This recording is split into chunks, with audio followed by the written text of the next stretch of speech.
കർത്താവായ യേശുക്രിസ്തുവിൻ്റെ നാമത്തിൽ എല്ലാവർക്കും സ്നേഹവന്ദനങ്ങൾ. ബ്രെഡ് ഓഫ് ലൈഫിലേക്ക് വീണ്ടും എല്ലാവർക്കും സ്വാഗതം.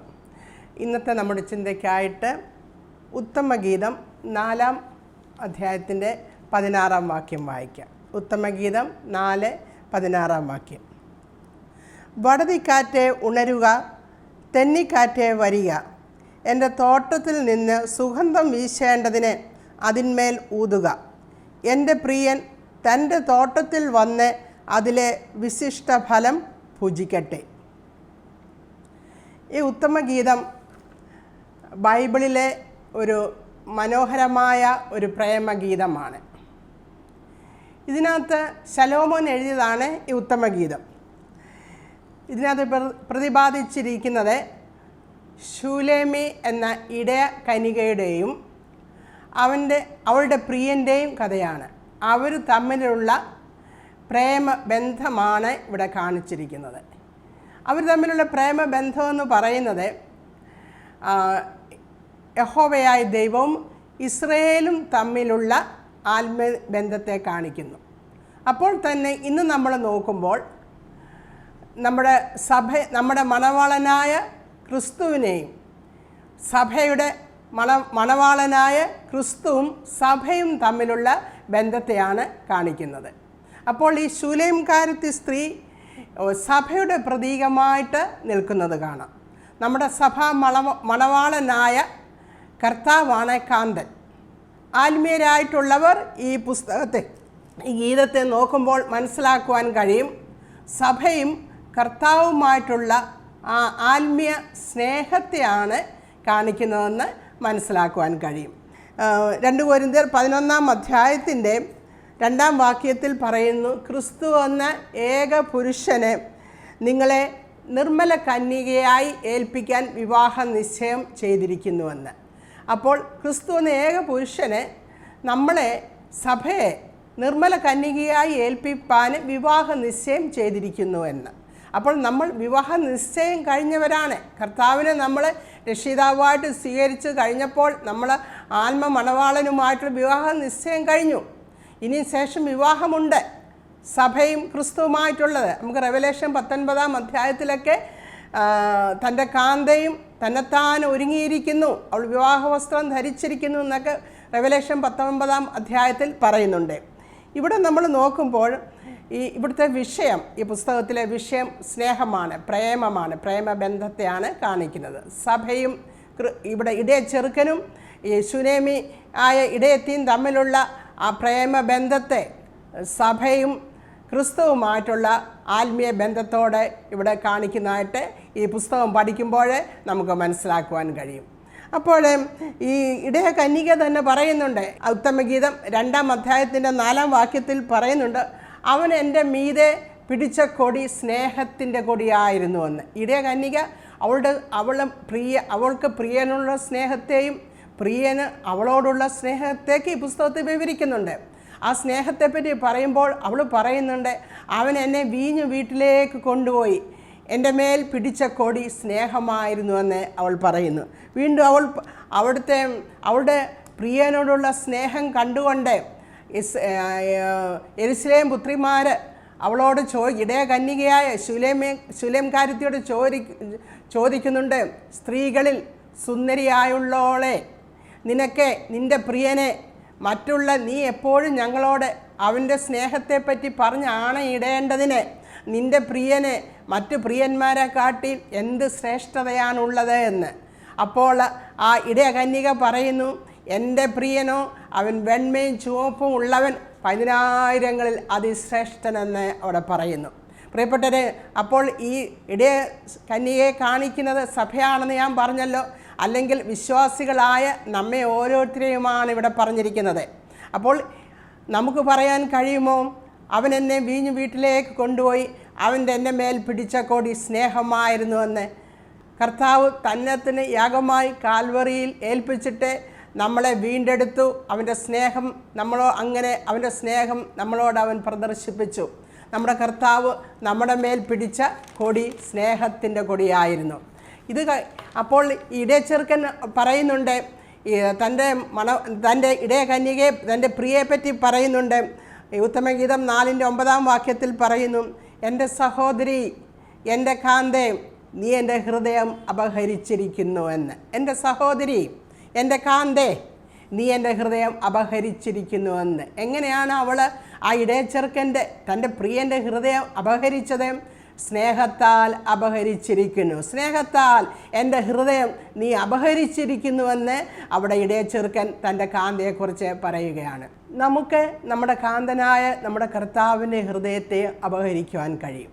വീണ്ടും അവൾ, ഈ ഇടയകന്യക, തൻ്റെ പ്രിയൻ്റെ ഹൃദയത്തെ അപഹരിക്കുവാൻ ആഗ്രഹിക്കുന്നു. അതുകൊണ്ടാണ് അവളവിടെ പറയുന്നത്, നമ്മൾ വായിച്ച ഭാഗത്ത് അവൾ പാടുകയാണ്, വടതിക്കാറ്റേ നീ ഉണരുക, തെന്നിക്കാറ്റേ നീ വരിക, എൻ്റെ തോട്ടത്തിൽ നിന്ന് സുഗന്ധം വീശേണ്ടതിന്. എൻ്റെ തോട്ടം എന്ന് പറഞ്ഞ സഭയെക്കുറിച്ച്, അല്ലെങ്കിൽ തന്നെക്കുറിച്ച്, വിശ്വാസികളായ നമ്മെക്കുറിച്ച്, എൻ്റെ തോട്ടത്തിൽ നിന്ന് സുഗന്ധം വീശേണ്ടതിന് എൻ്റെ മേൽ ഊതുക.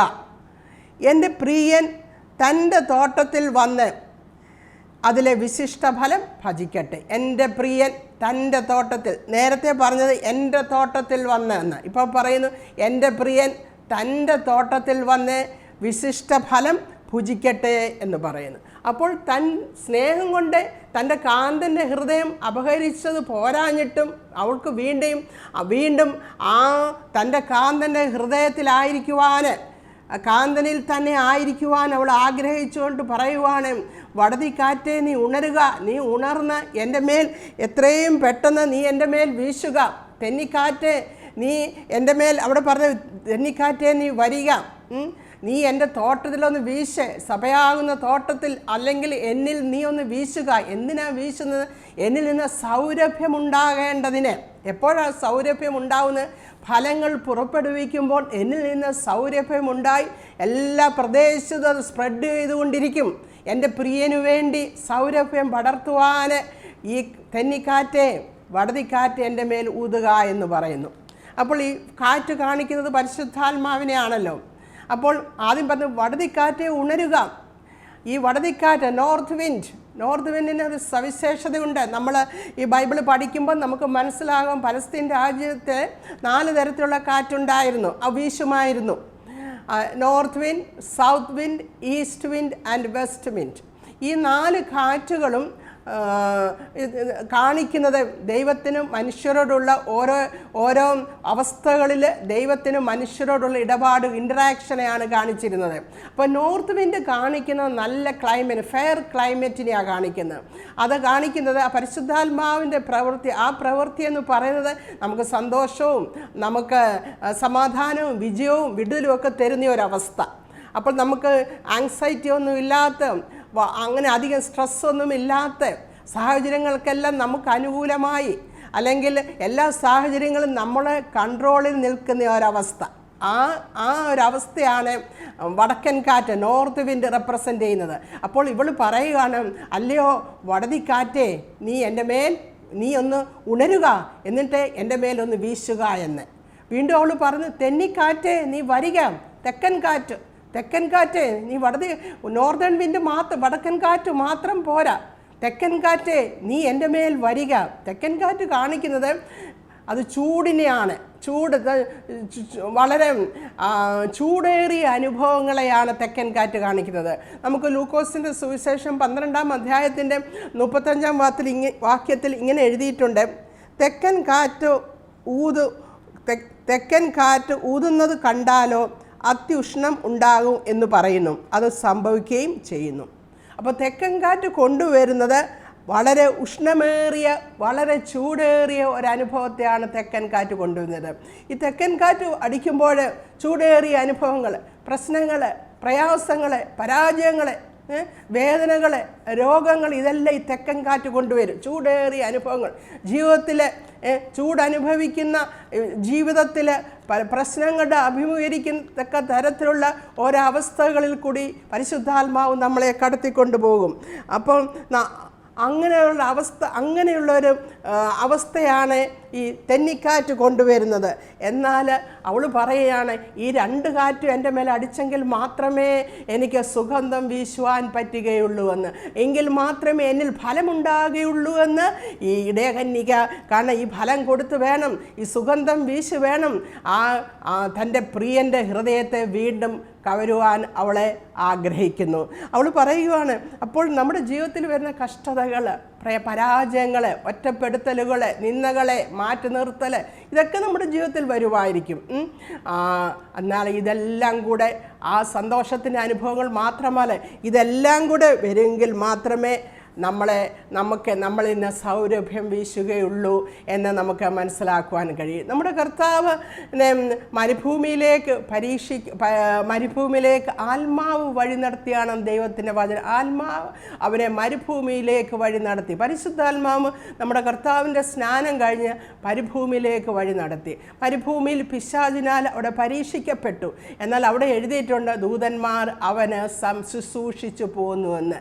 പിശാചിനാൽ പരീക്ഷിക്കപ്പെട്ടു എങ്കിലും ദൂതന്മാർ അവനെ ശുശ്രൂഷിച്ചു പോന്നുവെന്ന് ദൈവവചനത്തിൽ നമുക്ക് കാണുവാൻ കഴിയുന്നു. അപ്പോൾ പരീക്ഷയുടെ അനുഭവത്തിലും വേദനയുടെ പരാജയങ്ങളുടെ അനുഭവത്തിലൊക്കെ കടന്നു പോകുന്ന സമയത്തും നമ്മുടെ നോക്കുന്ന ഒരു ദൃഷ്ടിയുണ്ട്.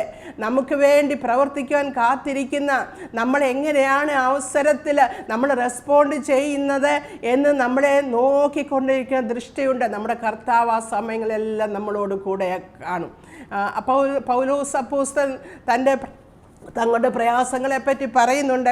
അത് 2 കൊരിന്ത്യർ 4-ാം അധ്യായത്തിൻ്റെ 8 മുതൽ 11 വരെയുള്ള വാക്യങ്ങൾ നമുക്ക് കാണുവാൻ കഴിയും. പൗലോസ് ഇങ്ങനെ പറയുന്നുണ്ട്, ഞങ്ങൾ സകല വിധത്തിലും കഷ്ടം സഹിക്കുന്നവർ എങ്കിലും ഇടുങ്ങിയിരിക്കുന്നില്ല, ബുദ്ധിമുട്ടുന്നവർ എങ്കിലും നിരാശപ്പെടുന്നില്ല, ഉപദ്രവം അനുഭവിക്കുന്നവർ എങ്കിലും ഉപേക്ഷിക്കപ്പെടുന്നില്ല, വീണ് കിടക്കുന്നവർ എങ്കിലും നശിച്ചു പോകുന്നില്ല.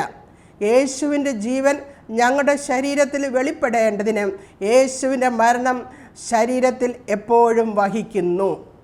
യേശുവിൻ്റെ ജീവൻ ഞങ്ങളുടെ ശരീരത്തിൽ വെളിപ്പെടണം. അതുകൊണ്ട് ഞങ്ങൾ ശരീരത്തിൽ യേശുവിൻ്റെ മരണം ഞങ്ങൾ അനുഭവിക്കുന്നുവെന്ന് അവൾ പലതരത്തിലുള്ള കഷ്ടങ്ങൾ അവർ അനുഭവിക്കുന്നു. എന്നാലും ഞങ്ങൾ ഇടുങ്ങിയിരിക്കുന്നില്ല, ഞങ്ങൾ ബുദ്ധിമുട്ടുന്നവരെങ്കിലും നിരാശപ്പെടുന്നില്ല. പിന്നെ എഴുതിയിരിക്കുന്നു, ഞങ്ങൾ ഉപദ്രവം അനുഭവിക്കുന്നവരെങ്കിലും ഉപേക്ഷിക്കപ്പെടുന്നില്ല, വീണ് കിടക്കുന്നവരെങ്കിലും ഞങ്ങൾ നശിച്ചു പോകുന്നില്ല. ഈ പ്രയാസങ്ങളും ഉപദ്രവവും ബുദ്ധിമുട്ടുകളും വീണ് കിടക്കുന്ന അവസ്ഥയൊക്കെ ഞങ്ങളുടെ ജീവിതത്തിൽ ഉണ്ടായാലും ഉണ്ടാകുമ്പോൾ എന്താണ് സംഭവിക്കുന്നത്? യേശുവിൻ്റെ ജീവൻ ഞങ്ങളുടെ ശരീരത്തിൽ ഉണ്ടാകുന്നു. യേശുവിൻ്റെ വെളിച്ചം ഞങ്ങളുടെ ജീവിതത്തിൽ ഉണ്ടാകുന്നു. ആ യേശുവിൻ്റെ ജീവൻ ഞങ്ങളുടെ ശരീരത്തിൽ വരുമ്പോൾ ഞങ്ങളിൽ നിന്ന് സൗരഭ്യം പടർന്ന് അനേകർക്ക് ഞങ്ങൾ പ്രയോജനമുള്ളവരായിത്തീരുന്നു. ഇങ്ങനെയൊക്കെ കഷ്ടങ്ങളിൽ കൂടി കടന്നു പോകുന്നെങ്കിൽ ഞങ്ങൾ ഇടുങ്ങിയിരിക്കുന്നില്ല, ഞങ്ങൾ നിരാശപ്പെടുന്നില്ല, ഞങ്ങൾ ബുദ്ധിമുട്ടുന്നില്ല. കാരണം ക്രിസ്തുവിൻ്റെ ജീവനാണ് ഞങ്ങളിൽ വരുന്നതെന്ന്. പ്രിയപ്പെട്ടവരെ, ഈ തെക്കൻ കാറ്റ് നമ്മുടെ ജീവിതത്തിലും വന്നടിക്കുന്ന സന്ദർഭങ്ങളുണ്ട്.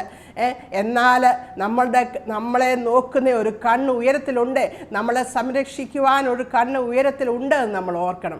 ഈ തെക്കൻ കാറ്റ് നമ്മളെ നശിപ്പിക്കുന്ന കാറ്റല്ല. ഈ പരിശുദ്ധാത്മാവിൻ്റെ പ്രവർത്തനം എന്ന് പറയുന്നത് നമ്മളെ നശിപ്പിക്കാനുള്ളതല്ല, നമ്മളിൽ സൗരഭ്യം ഉണ്ടാക്കി അത് ദൈവത്തിന് പ്രയോജനപ്പെടുത്തുവാൻ വേണ്ടിയാണ്. എന്നാൽ വേറൊരു കാറ്റുണ്ട്, ഈസ്റ്റ് വിൻഡ്, കിഴക്കൻ കാറ്റ്. കിഴക്കൻ കാറ്റ് കാണിക്കുന്നത് നമ്മളെ നശിപ്പിക്കുവാനാണ്. അതിനെപ്പറ്റി നമ്മുടെ വേദപുസ്തകത്തിൽ പരാമർശിച്ചിട്ടുണ്ട്. യോന കർത്താവിനോട് യഹോവയായ ദൈവത്തോട് അനുസരണക്കേട് കാണിച്ച് അവന് തർസീസിലേക്ക് അവൻ പോയി. അവിടെ പോയപ്പോൾ മത്സ്യം നിനവയിൽ അവിടെ ഛർദ്ദിച്ചു. അവനൊരു ആവണക്കിൻ്റെ കീഴിൽ നിനവേക്കാർ എല്ലാവരും അനുതപിച്ചു, അവർ യഹോവയെ വിശ്വസിച്ചു. അങ്ങനെയൊക്കെ ഇരിക്കുമ്പോൾ യോന സങ്കടത്തോടെ അവിടെ ഇരുന്നപ്പോൾ അവന് ഒരാവണക്കണ്ണ് അവിടെ മുളച്ചു വന്നു, അവന് തണലൊക്കെ കൊടുത്തു. എന്നാൽ പിന്നെ കാണുവാൻ ഒരു കിഴക്കൻ കാറ്റ് വീശി വലിയൊരു അത്യുഷ്ണം ഉണ്ടായെന്ന് അവിടെ എഴുതിയിരിക്കുന്നു. അപ്പോൾ കിഴക്കൻ കാറ്റ് കാണിക്കുന്നത് ഡിസ്ട്രക്ഷനെയാണ് കാണിക്കുന്നത്. കിഴക്കൻ കാറ്റ് ഉണ്ടാകുമ്പോൾ ഉണ്ടായിരിക്കുന്ന ഫലങ്ങളെല്ലാം ഉതിർന്ന് താഴെ വീണു പോകും. എന്നാൽ അതുപോലെ കിഴക്കൻ കാറ്റ് അടിച്ചപ്പോഴായിരുന്നു ഇസ്രയേലിൽ പ്ലേഗ്സ്, ലോക്കസ്റ്റും അതുപോലെ ഓരോ ബാധകളൊക്കെ വന്ന് കിഴക്കൻ കാറ്റ് അടിച്ചപ്പോഴാണ്. പിന്നെ വെസ്റ്റ് വിൻഡുണ്ട്, പടിഞ്ഞാറൻ കാറ്റ് അടിച്ചപ്പോഴാണ് വെട്ടുകിളികളൊക്കെ തിരിച്ച് കടലിലേക്ക് പോയി വീണത്. അപ്പോൾ ഈ കാറ്റുകൾ കാറ്റാകുന്ന പരിശുദ്ധാത്മാവിൻ്റെ പ്രവർത്തനങ്ങളെല്ലാം നമ്മുടെ ജീവിതത്തിൽ നടക്കുമ്പോൾ ദൈവം നമ്മളോട് അതൊരിക്കലും നമ്മളെ നശിപ്പിക്കാൻ, കിഴക്കൻ കാറ്റ് അടുപ്പിച്ച് നമ്മളെ നശിപ്പിക്കുവാനല്ല, എന്നാൽ തെന്നിക്കാറ്റ്, തെക്കൻ കാറ്റൊക്കെ നമ്മുടെ ജീവിതത്തിൽ വരുമ്പോൾ നമ്മുടെ അതിൽ കൂടി നമ്മൾ സൗരഭ്യം പടർത്തുവാൻ കർത്താവ് നമ്മെക്കുറിച്ച് ആഗ്രഹിക്കുന്നു. 1 പത്രോസ് 4-ാം അധ്യായത്തിൻ്റെ 19-ാം വാക്യത്തിൽ പറയുന്നുണ്ട്, ദൈവ ഇഷ്ടപ്രകാരം നമുക്ക് കഷ്ടങ്ങൾ വരുമ്പോൾ എന്ത് ചെയ്യണം? നമ്മൾ നന്മ ചെയ്തുകൊണ്ട് നമ്മുടെ പ്രാണനെ വിശ്വസ്തനായ കർത്താവിൻ്റെ കരങ്ങളിൽ കൊടുക്കുവാൻ. അങ്ങനെയൊക്കെ ദൈവ ഇഷ്ടപ്രകാരമാണ് നമ്മൾ കഷ്ടങ്ങൾ സഹിക്കുന്നുവെങ്കിൽ ആ സമയത്ത് നമ്മുടെ ജീവിതത്തെ ദൈവത്തിൻ്റെ കരങ്ങളിൽ കൊടുത്താൽ നമ്മളെ അവൻ്റെ കരങ്ങളിൽ വഹിച്ച് ആ പ്രതിസന്ധികളിൽ കൂടി കർത്താവ് നമ്മളെ വഴി നടത്തും. അപ്പോൾ ഈ 2 തരത്തിലുള്ള അനുഭവങ്ങളും നമ്മുടെ ജീവിതത്തിൽ ഉണ്ടെങ്കിലേ നമ്മളിൽ ഫലമുണ്ടാകുകയുള്ളൂ. നമ്മൾ എസ്തേറിൻ്റെ കാര്യം നോക്കുമ്പോൾ അഹശ്വേരോശ് രാജാവ് തൻ്റെ ഭാര്യയായ വസ്തിയെ രാജ്ഞി സ്ഥാനത്തു നിന്ന് മാറ്റിയിട്ട് വേറെ രാജ്ഞി എടുക്കുവാൻ പോയപ്പോൾ അവിടെ ശൂഷൻ രാജധാനിയിലുള്ള എല്ലാ സുന്ദരിമാരായ എല്ലാ കന്യകമാരെയും അവിടെ കൊണ്ടുവന്നു. ആ കൂട്ടത്തിൽ എസ്തേറിനെയും അവിടെ കൊണ്ടുവന്നു. എന്നാൽ ഈ സ്ത്രീകൾക്ക് രാജാവിൻ്റെ മുമ്പിൽ വെളിപ്പെടുന്നതിന് മുമ്പായിട്ട് ശുദ്ധീകരണ കാലം എന്നൊരു സമയമുണ്ടായിരുന്നു. 12 മാസക്കാലം ഇവർക്ക് ശുദ്ധീകരണ സമയമായിരുന്നു. ആ സമയത്ത് ശുദ്ധീകരണ കാലം കഴിഞ്ഞതിന് ശേഷമേ രാജാവിൻ്റെ മുമ്പിൽ വെളിപ്പെടാൻ പറ്റുകയുള്ളൂ. അങ്ങനെ രാജാവിന് മുമ്പിൽ ഈ സ്ത്രീകളെ കൊണ്ട് നിൽക്കുമ്പോൾ അവരുടെ സൗന്ദര്യത്തിൽ ആകർഷനായി രാജാവിന് ഏത് സ്ത്രീയാണ് ഏറ്റവും കൂടുതൽ ബോധിക്കുന്നത് അവരെയാണ് രാജ്ഞിയായിട്ടെടുക്കുന്നത്. അങ്ങനെ ആ സ്ത്രീകളെ കൊണ്ടുപോകുന്നതിന് മുമ്പായി ശുദ്ധീകരണ കാലം എന്ന് പറയുന്നത് 12 മാസം അവരുടെ ശുദ്ധീകരണ കാലമാണ്. അതിനെപ്പറ്റി എസ്തേറിൻ്റെ പുസ്തകം 2-ാം അധ്യായം 12-ാം വാക്യത്തിൽ എഴുതിയിട്ടുണ്ട്, ഓരോ യുവതിക്ക് 12 മാസം സ്ത്രീജനത്തിനു വേണ്ടിയുള്ള നിയമപ്രകാരം ചെയ്ത് കഴിഞ്ഞ ശേഷം 6 മാസം മൂർത്തൈലവും 6 മാസം സുഗന്ധവർഗവും സ്ത്രീകൾക്ക് ശുദ്ധീകരണത്തിന് വേണ്ടിയുള്ള മറ്റു വസ്തുക്കളും കൊണ്ട് അവരുടെ ശുദ്ധീകരണ കാലം തികയ്ക്കുകയും ഓരോരുത്തിക്ക് അഹശ്വേരോശ് രാജാവിൻ്റെ സന്നിധിയിൽ ചെല്ലുവാൻ മുറ വരുമ്പോൾ ഓരോ യുവതി രാജസന്നിധിയിൽ ചെല്ലും. അതായത് അവരെ എങ്ങനെ ശുദ്ധീകരിക്കുന്നത്? 6 മാസക്കാലം മൂർത്തൈലം പുരട്ടും, പിന്നെ 6 മാസക്കാലം നല്ല പെർഫ്യൂം അവർക്ക് പുരട്ടും. അതിനുശേഷമാണ് രാജാവിൻ്റെ മുമ്പിൽ കൊണ്ടു ചെല്ലുന്നത്. ഈ മൂർത്തൈലം, ഓയിൽ ഓഫ് മിർ, അതെന്തിനാണ് കാണിക്കുന്നത്? നമ്മുടെ കർത്താവ് ജനിച്ചപ്പോൾ വിദ്വാൻമാർ പൊന്നെ മൂര് കുന്തിരിക്കം കൊണ്ട് കാഴ്ചവെക്കുന്നതായിട്ട് നമ്മൾ വായിച്ചത്. അപ്പോൾ ഈ മൂർത്തൈലം കാണിക്കുന്നത് സഫറിങ്ങിനെയാണ് കാണിക്കുന്നത്. ഡിഫിക്കൽട്ടി, കഷ്ടതയാണ് മൂർത്തൈലം കാണിക്കുന്നത്. ഈ മൂർത്തൈലം ഉപയോഗിക്കുന്നത് അനോയിൻറ്റിങ്ങിന് ഉപയോഗിക്കും, അതുപോലെ ബോഡി എംബാം ചെയ്യാൻ ഉപയോഗിക്കും. അന്ന് ഇസ്രയേലിൽ സമയത്ത് അവരുടെ ടെമ്പിളും അവരുടെ ടബർനക്കിളും അവരുടെ പുരോഹിതന്മാരെയൊക്കെ അനോയിൻറ്റ് ചെയ്യാൻ ഈ മൂർത്തൈലം ഉപയോഗിച്ചിരുന്നു. അപ്പോൾ മൂർത്തൈലം കാണിക്കുന്നത് ഡെത്തിനെയാണ് കാണിക്കുന്നത്. അപ്പോൾ ഈ മൂർത്തൈലം 6 മാസം പുരട്ടും, അതിനുശേഷം 6 മാസം നല്ല പെർഫ്യൂംസും പുരട്ടും. ഇങ്ങനെ ശുദ്ധീകരണം തികച്ചതിന് ശേഷമാണ് രാജാവിൻ്റെ അടുക്കൽ. അപ്പോഴാണ് ഇവരുടെ സൗന്ദര്യം അവിടെ വെളിപ്പെടുന്നത്. പ്രിയപ്പെട്ടവരെ, ഈ മൂര് കാണിക്കുന്നത് കഷ്ടതയാണ്. അതുപോലെ ഈ 2ഉം കൂടെ ചേരുമ്പോഴാണ് അവിടെ സൗന്ദര്യം ഉളവാകുന്നത്. നമ്മൾ കണ്ടതുപോലെ തന്നെ ഈ 2ഉം കൂടെ ചേരുമ്പോഴാണ് നമ്മുടെ ജീവിതത്തിലും സൗന്ദര്യം ഉണ്ടാകുകയും നമ്മുടെ കാന്തനായ നമ്മുടെ കർത്താവിന് നമ്മൾ സൗന്ദര്യമുള്ളവരായി കാണുകയും നമ്മുടെ സുഗന്ധം നമ്മളിൽ നിന്ന് വരികയും ചെയ്യുന്നത്. അപ്പോഴാണ് നമ്മൾ സൗരഭ്യം പടർത്തുന്നവരായിട്ട് നമ്മൾ തീരുന്നത്. ദൈവവചനത്തിൽ തന്നെ പറയുന്നുണ്ട്, റോമർ 5-ാം അധ്യായം 3-ാം വാക്യത്തിൽ പറയുന്നുണ്ട്, കഷ്ടത സഹിഷ്ണുതയും സഹിഷ്ണുത സിദ്ധതയും സിദ്ധത പ്രത്യാശയും ഉളവാക്കുന്നുവെന്ന്. ഈ കഷ്ടങ്ങളിൽ കൂടിയൊക്കെ കടന്നു പോകുമ്പോൾ സഹിഷ്ണുത, പെർസിവറൻസ്, സഹിക്കുവാനുള്ള ഒരു സ്വഭാവം നമ്മളിൽ ഉണ്ടാകുന്നു. കഷ്ടത, സഹിഷ്ണുത, ക്യാരക്ടർ ഫോർമേഷൻ, അങ്ങനെ നമ്മുടെ സ്വഭാവത്തിന് ഒരു വ്യത്യാസമുണ്ടാകും. ഒരു നല്ല ദൈവം ആഗ്രഹിക്കത്തക്ക നല്ലൊരു സ്വഭാവം, പണ്ടത്തെ സ്വഭാവമല്ല ഇപ്പോൾ. പണ്ട് എന്തെങ്കിലും ചെറിയ കാര്യങ്ങൾ മതിയായിരുന്നു, നമ്മൾ വീണു പോകുകയും തളർന്നു പോകുകയും നിരാശപ്പെടുകയൊക്കെ ചെയ്യുമായിരുന്നു. എന്നാൽ ചെറിയ കഷ്ടങ്ങളിൽ കൂടിയൊക്കെ കടന്നു പോയപ്പോൾ അവയെ സഹിക്കാനും വഹിക്കാനുള്ള ഒരു ബലവും ശക്തിയൊക്കെ ലഭിക്കുകയും അതിൽ കൂടെ നമ്മുടെ സ്വഭാവത്തിന് ഒത്തിരി മാറ്റം വരികയും ചെയ്യുന്നു. അതാണ് ഇവിടെ പറഞ്ഞിരിക്കുന്നത്. കഷ്ടത സഹിഷ്ണുതയും, സഹിഷ്ണുതയും, സിദ്ധത പ്രത്യാശ. അങ്ങനെ നമ്മൾ പ്രത്യാശയുള്ളവരായിത്തീരുന്നു. കഷ്ടങ്ങളിൽ കൂടി കടന്നു പോകുമ്പോൾ പ്രത്യാശയുള്ളവരായിത്തീരുന്നു എന്ന് തന്നെയാണ് ദൈവവചനത്തിൽ പറഞ്ഞിരിക്കുന്നത്. ഒരു പുസ്തകമുണ്ട്, ഡോണ്ട് വേസ്റ്റ് യുവർ സോറോസ് എന്ന് പറഞ്ഞൊരു പുസ്തകമുണ്ട്. ആ പുസ്തകത്തിൽ ഇങ്ങനെ എഴുതിയിട്ടുണ്ട്. അവിടെ എഴുതിയിരിക്കുന്നത്, if you don't learn something from the pains and disappointments of life, you basically wasted that experience. നമ്മൾ കടന്നു പോകുന്ന വേദനകളിൽ കൂടി അല്ലെങ്കിൽ ഡിസപ്പോയിൻമെൻറ്റ്സ് ഒക്കെ നമ്മുടെ ജീവിതത്തിൽ ഉണ്ടാകുമ്പോൾ നമ്മൾ അതിൽ നിന്നൊരു പാഠമൊന്നും പഠിച്ചില്ല എങ്കിൽ ആ കടന്നു പോകുന്ന എക്സ്പീരിയൻസ് വേസ്റ്റായിപ്പോയി. നമ്മളൊന്നും പഠിച്ചില്ല, കർത്താവിന് നമ്മളിൽ നിന്നൊന്നും നേടാൻ കഴിഞ്ഞു, അത് വേസ്റ്റായി, അത്രയും സമയം വേസ്റ്റായിപ്പോയി. അങ്ങനെയാണ് പറഞ്ഞിരിക്കുന്നത്. അപ്പോൾ നമ്മൾ എന്തെങ്കിലും പ്രയാസങ്ങളിൽ കൂടി, രോഗങ്ങളിൽ കൂടിയോ എന്തെങ്കിലും അങ്ങനെ അനുഭവങ്ങളിൽ കൂടിയൊക്കെ നമ്മൾ കടന്നു പോകുമ്പോൾ നമുക്കൊരു ചോദ്യം കർത്താവിനോട് ചോദിക്കാൻ പറ്റും. എന്താ കർത്താവേ, എന്തുകൊണ്ടാണ് ദൈവമേ ഇതിൽ നിന്ന് ഞാൻ എന്ത് പഠിക്കുവാനാണ് ആഗ്രഹിക്കുന്നത്? എൻ്റെ ഏത് സ്വഭാവത്തിനാണ് കർത്താവെ മാറ്റം വരേണ്ടത്? അങ്ങ് എന്നെ പഠിപ്പിക്കണേ എന്ന് നമ്മൾ കർത്താവിനോടൊന്ന് ചോദിക്കുന്നത് നല്ലതായിരിക്കും. അതുപോലെ സങ്കീർത്തനത്തിൽ ദാവീദ് പറയുന്നുണ്ട്, 119 സങ്കീർത്തനം 67 വാക്യത്തിൽ ദാവീദ് പറയുന്നുണ്ട്, കഷ്ടതയിലാകുന്നതിന് മുമ്പേ ഞാൻ തെറ്റിപ്പോയി, ഇപ്പോഴോ ഞാൻ നിൻ്റെ വചനത്തെ പ്രമാണിക്കുന്നു.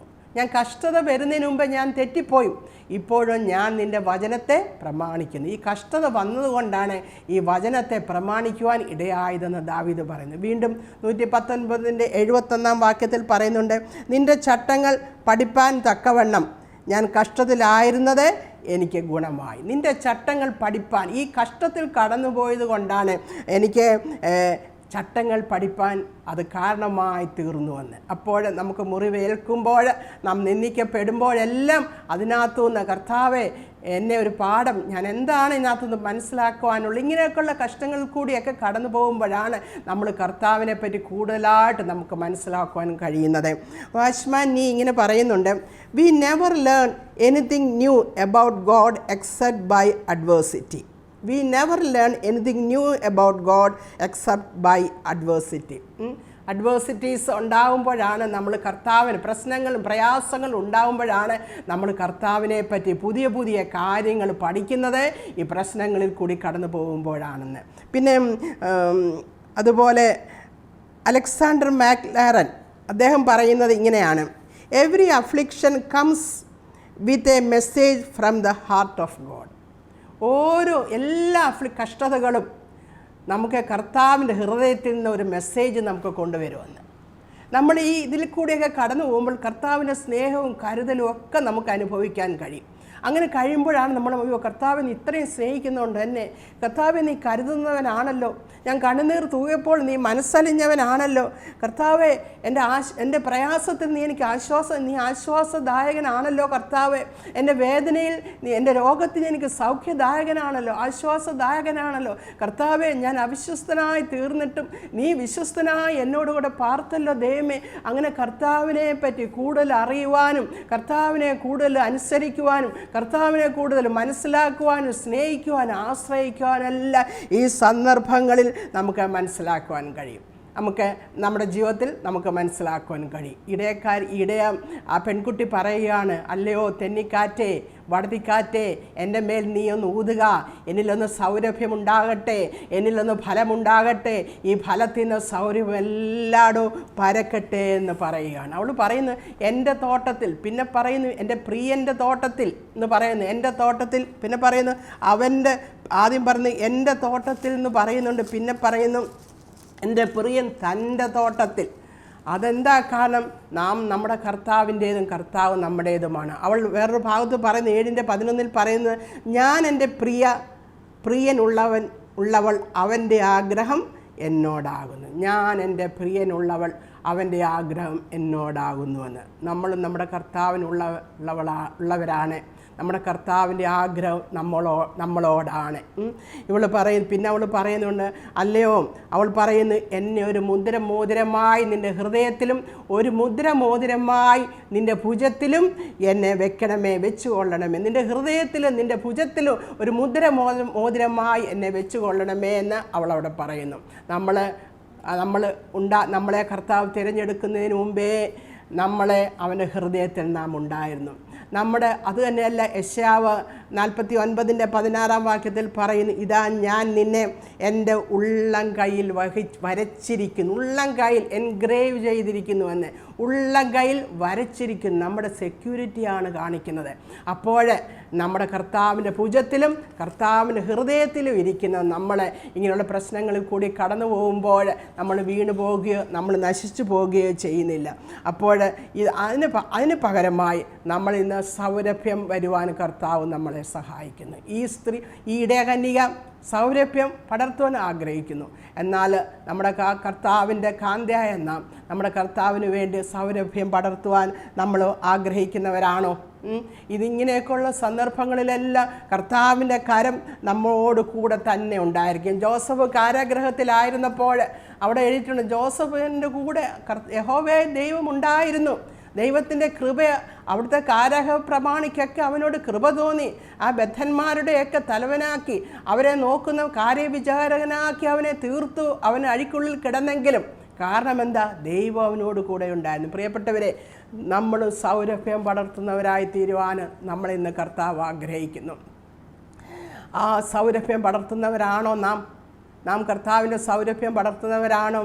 2 കൊരിന്ത്യർ 2-ാം-അധ്യായത്തിൻ്റെ 15-ാം വാക്യത്തിൽ പൗലോസ് പറയുന്നുണ്ട്, രക്ഷിക്കപ്പെടുന്നവരുടെ ഇടയിലും നശിക്കുന്നവരുടെ ഇടയിലും ഞങ്ങൾ ദൈവത്തിന് ക്രിസ്തുവിൻ്റെ സൗരഭ്യം പടർത്തുന്നവരാകുന്നുവെന്ന്. രക്ഷിക്കപ്പെടുന്നവരുടെ ഇടയിലും നശിച്ചു പോകുന്നവരുടെ ഇടയിലും ഞങ്ങൾ ദൈവത്തിന് ക്രിസ്തുവിൻ്റെ സൗരഭ്യം പടർത്തുന്നവരാകുന്നുവെന്ന്.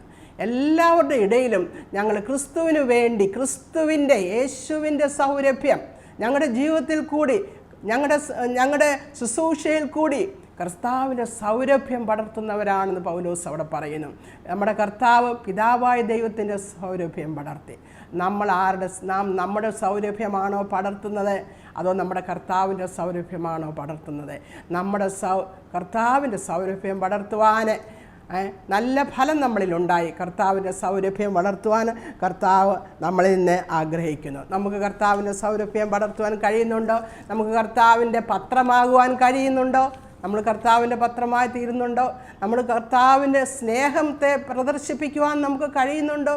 ഈ ഇടയകന്യക തൻ്റെ കാന്തനോടുള്ള സ്നേഹത്തെ അവിടെ പ്രദർശിപ്പിക്കുന്നുണ്ട്. നമുക്ക് നമ്മുടെ പ്രിയനോടുള്ള സ്നേഹത്തെ നമുക്ക് പ്രദർശിപ്പിക്കാൻ നമുക്ക് കഴിയുന്നുണ്ട്. 2 കൊരിന്ത്യർ 5-ാം-അധ്യായം അതിൻ്റെ 14-15 വാക്യങ്ങളിൽ പറയുന്നുണ്ട്, ക്രിസ്തുവിനോടുള്ള സ്നേഹം ഞങ്ങളെ നിർബന്ധിക്കുന്നു എന്ന് പറയുന്നു. നമ്മുടെ കർത്താവിനുള്ള സ്നേഹം നമ്മളെ എന്തെങ്കിലും ചെയ്യുവാൻ നിർബന്ധിക്കുന്നുണ്ടോ? വീണ്ടും ആ 5-ാം-അധ്യായത്തിൻ്റെ 18-20 വാക്യം പറയുന്നുണ്ട്, അവൻ നമ്മെ ക്രിസ്തു മൂലം ദൈവത്തോട് നിരപ്പിച്ചു, നിരപ്പിൻ്റെ ശുശ്രൂഷ ഞങ്ങൾക്ക് തന്നിരിക്കുന്നു. നമുക്ക് തന്നിരിക്കുന്നു. വീണ്ടും പറയുന്നുണ്ട്, ആകയാൽ അത് കഴിഞ്ഞിട്ട് നിരപ്പിൻ്റെ ശുശ്രൂഷ തന്നിരിക്കുന്നു. വീണ്ടും പറയുന്നു, ദൈവവചനത്തിൻ്റെ ശുശ്രൂഷ ഞങ്ങൾക്ക് തന്നിരിക്കുന്നു. അത് പിന്നെ പറയുന്നു, ആകയാൽ ഞങ്ങൾ ക്രിസ്തുവിന് വേണ്ടി ക്രിസ്തുവിന് പകരം സ്ഥാനാപതികളായി ദൈവത്തോട് നിരന്നുകൊള്ളുവീൻ എന്ന് അപേക്ഷിക്കുന്നു. അവിടെ പൗലോസ് പറയുകയാണ്, ക്രിസ്തുവിൻ്റെ സ്നേഹം ഞങ്ങളെ നിർബന്ധിക്കുന്നു. ക്രിസ്തുവിൻ്റെ സ്നേഹം ഈ നിരപ്പിൻ്റെ ശുശ്രൂഷ ഞങ്ങളെ ഏൽപ്പിച്ചിരിക്കുന്നു. നിരപ്പിൻ്റെ വചനം ഞങ്ങളെ ഏൽപ്പിച്ചിരിക്കുന്നു. അങ്ങനെ ഞങ്ങൾക്ക് കർത്താവിൻ്റെ സൗരഭ്യം പടർത്തുവാൻ കഴിയും. ആകയാൽ ക്രിസ്തുവിന് പകരം സ്ഥാനാപതികളായി നിന്നുകൊണ്ട് ക്രിസ്തുവിന് വേണ്ടി ദൈവത്തോട് നിരന്നുകൊള്ളുവീനെന്ന് ഞങ്ങളെ അപേക്ഷിക്കുന്നു. അങ്ങനെ ദൈവത്തിൻ്റെ ശുശ്രൂഷ ചെയ്തുകൊണ്ട് ദൈവത്തിൻ്റെ വചനത്തെ നമുക്ക് മറ്റുള്ളവർക്ക് പറഞ്ഞു കൊടുത്തുകൊണ്ട്, അല്ലെങ്കിൽ നമ്മുടെ ജീവിതത്തിൽ കർത്താവിനെ കാണിച്ചുകൊണ്ട് പത്രമായി നമുക്ക് കർത്താവിൻ്റെ സൗരഭ്യം വളർത്തുവാൻ കഴിയുന്നുണ്ട്. വീണ്ടും പൗലോസ് 1 കൊരിന്ത്യർ 9:16-17 വാക്യത്തിൽ ഇങ്ങനെ പറയുന്നുണ്ട്, ഞാൻ സുവിശേഷം അറിയിക്കുന്നുവെങ്കിൽ എനിക്ക് പ്രശംസിപ്പാൻ ഒന്നുമില്ല, കാരണം നിർബന്ധം എൻ്റെ മേൽ കിടക്കുന്നു. ഞാൻ സുവിശേഷം അറിയിക്കുന്നില്ല എങ്കിൽ എനിക്ക് അയ്യോ കഷ്ടം. ഞാനത് മനഃപൂർവ്വം ചെയ്യുന്നുവെങ്കിൽ എനിക്ക് പ്രതിഫലമുണ്ട്, മനഃപൂർവ്വം അല്ല എങ്കിലും കാര്യമെങ്കിൽ ഫലമേൽപ്പിച്ചിരിക്കുന്നുവെന്ന്. പ്രിയപ്പെട്ടവരെ, നമുക്കങ്ങനെ കർത്താവിൻ്റെ സൗരഭ്യം പടർത്തുവാൻ കഴിയും. വീണ്ടും ആത്മഫലം നമുക്ക് എങ്ങനെ പുറപ്പെടുവിക്കാൻ കഴിയും? ദൈവവചനത്തിൽ പറയുന്നുണ്ട്, ആത്മാവിൻ്റെ ഫലം സ്നേഹം, സന്തോഷം, സമാധാനം, ദയ, ദീർഘക്ഷമ, വിശ്വസ്തത, പരോപകാരം, സൗമ്യത, ഇന്ദ്രിയജയം. ഈ ഫലം നമ്മളിന്ന് പുറപ്പെടുവിക്കുന്നുണ്ട്. തീർച്ചയായിട്ടും കർത്താവിൻ്റെ സ്വഭാവമായി ഈ ഫലം നമ്മുടെ ജീവിതത്തിൽ ഉണ്ടാകുമ്പോൾ, ഈ കാറ്റുകൾ വീശി നമ്മുടെ ജീവിതത്തിൽ ഇതുണ്ടാകുമ്പോൾ അതൊരു സൗരഭ്യമായി, കർത്താവിന് സൗരഭ്യമായി നമ്മൾ തീരുകയാണ് ചെയ്യുന്നത്.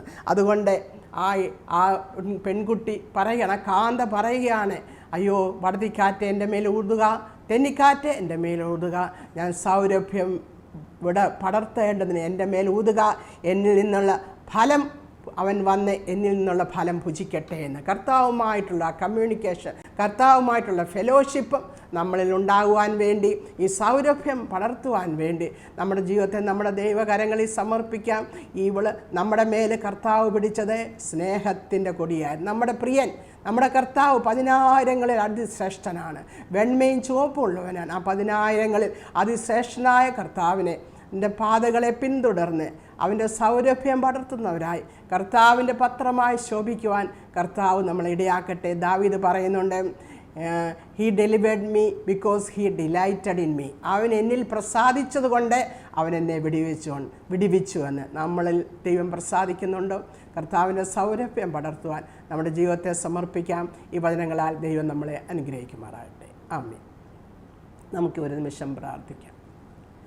കർത്താവേ, ഹല്ലേലൂയ. ഞങ്ങളെ കേൾപ്പിച്ച അവിടുത്തെ വചനത്തിനായിട്ട് സ്തോത്രം ചെയ്യുന്നു. കർത്താവേ, വടതിക്കാറ്റും തെന്നിക്കാറ്റും ഒരുപോലെ ഞങ്ങളുടെ ജീവിതത്തിൽ വരുമ്പോൾ ഞങ്ങളിൽ സൗരഭ്യമുണ്ടാകും, ഞങ്ങളിൽ ഫലമുണ്ടാകും. ആ ഫലം സൗരഭ്യം പടർത്തും.